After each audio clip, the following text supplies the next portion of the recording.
Hey, what's up everybody? Welcome to another video. Today we're going to get started on the Marvel Legends Let There Be Carnage from the movie Venom.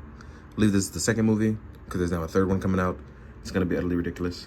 But more importantly, I'm using this Carnage as a Carnage that is now in the comics, where he's basically become like a crazy multiversal god after killing a bunch of different versions of symbiotes, mostly Venoms, with aberrations like special abilities, absorbing them into his codex to become more powerful. For instance, Carnage is now immune to fire, immune to sonics. He does have particular weakness to chemical K, as well as he still is not immune to anti-venom. Every time he's trying to absorb anti-venom, he usually ends up in a bad place. But that's where we are currently in the story as I'm recording this. And then we have Venom War coming up, and he's also played a part during the Al Ewing run in Venom, where he faced off at the Garden at the End against Meritus. So these are a bunch of cool things about why I'm using this Venom. I said Venom. I meant to say Carnage. But yeah, this guy is a big boy, and he's from the movie, as he was bigger than his father that spawned. But this is one of those things where it's kind of crazy because, like I said, I really like how this one came out. It's definitely a different feel from the SHF, and the pinless joints really make it work for what you have going on. Articulation-wise, we have a beautiful double joint legs, a thigh swivel, and we have some generous ankle pivot. I feel like going forward with the ankle/foot movement, it's going to be a little tough. But the reason why they made it that way is that way your man has stability, because he's definitely top heavy. He really is going to be that way. In our midsection, we have beautiful, beautiful rotation. My favorite word, reticulation. So that means even if you want to hit those crazy poses, right? You can still get Spider-Man-like poses. He's just a big boy doing it. So you got to be careful. As far as our head articulation goes, we can still tilt left and right. We have that beautiful ball rocker. But he's mostly going to be looking down upon his enemies. So you got to be careful. We do have a bicep swivel and a beautiful double joint. And look, you just do this guy laying down. That actually, you know what? That actually looks funny. Let's go with that.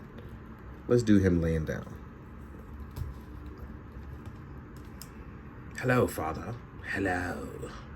So yeah, stuff like this you can actually do really cool stuff. And I love that. I didn't enjoy the movie necessarily, but if we're gonna get cool toys out of stuff, I guess I can deal with it. Like, something good did come out of it. And this is one of those things.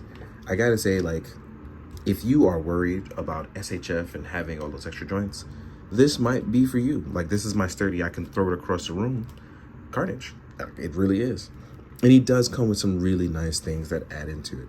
As you can see here, I'm gently posing him up to show off those different things that you can do. And it's actually quite lovely.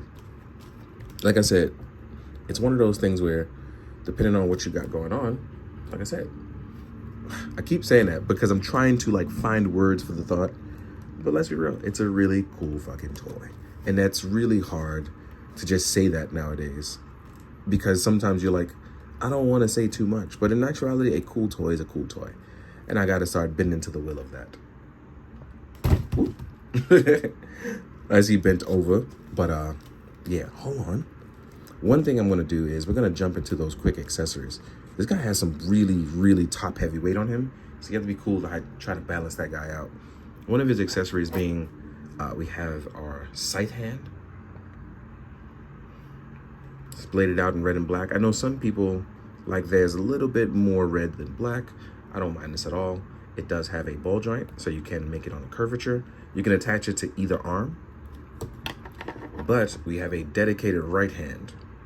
And this will have the scythe for in between. Oh no, it's made of one of the fingers. It's a scythe finger. So we have a small scythe finger that you can go through. Next up, we will get one alternative sculpt, which would be our tongue out, tongue lashing one. Semi-soft tongue, so you could probably move this around a little bit if you are into warping it, making it look cool. I do like the yellow teeth because Carnage in the comics right now has a weird yellow-orange vibe thing going on. I'm trying to match that color vibe, right?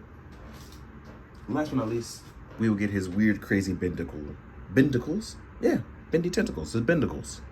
Man, I just got to stop inventing words. But here we are with our bendicles. We can attach these here on our back port. And these are kind of tough sometimes getting in. because it's 87 million degrees outside, and I'm trying to keep my room cool, but I get sweaty in my room and I got all these damn lights on. So here an example of our bindicles at work. As you can see, we have one that has a scythe on it. We have a spiked mace on another. We have a larger spiked mace on this one, another scythe here on this one. We do have one last single bindicle, which has a special spear. I think this is one of Carnage's favorite weapons, and I like that they added it on its own special thing. There are 3 ports back here. But yeah, this is one of those things that's gonna make him exceptionally top heavy, and this is why having that tougher feet is gonna definitely be what it is. But he does look phenomenal. I'm not even gonna front. But as far as balancing, like a balancing act, it's gonna be rough. He's probably gonna spend a lot of time hunched over in that upper torso movement. Ooh, wait. I got it right on the first try. So just be careful with your knees, your ankles, and that upper torso, as he was about to fall over. So weight may be your issue with your bindicles, but I think otherwise you're in a really good place. Now, what I'm gonna do is I'm gonna take the time to find my SHF, some Venoms, some other Carnages and things like that, so we can kind of see where he kind of stacks out size-wise, because he is a big boy. So let's get to it. So what we're gonna do now is jump into the size comparison. I guess the first thing I can do is compare him to his SH Figuarts counterpart, which they also did. So SHF also did it, and as you can see, there is going to be, whoop, big boy, why'd you do that? Oh wow, okay, so my surface isn't flat as usual. Should have known that from my table. But yeah, here we are.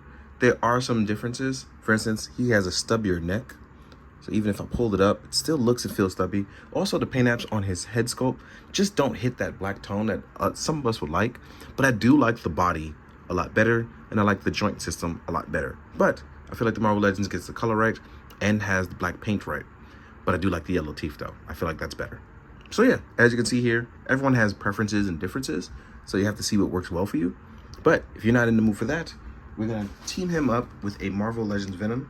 Mine does have a custom head sculpt and feet, but it's still a Marvel Legends Venom that fits in with the movie scaled one, right? So there you have that. You can see that big boy. And just in case you were curious, here's the SH Figuarts movie one. Get those feet flat.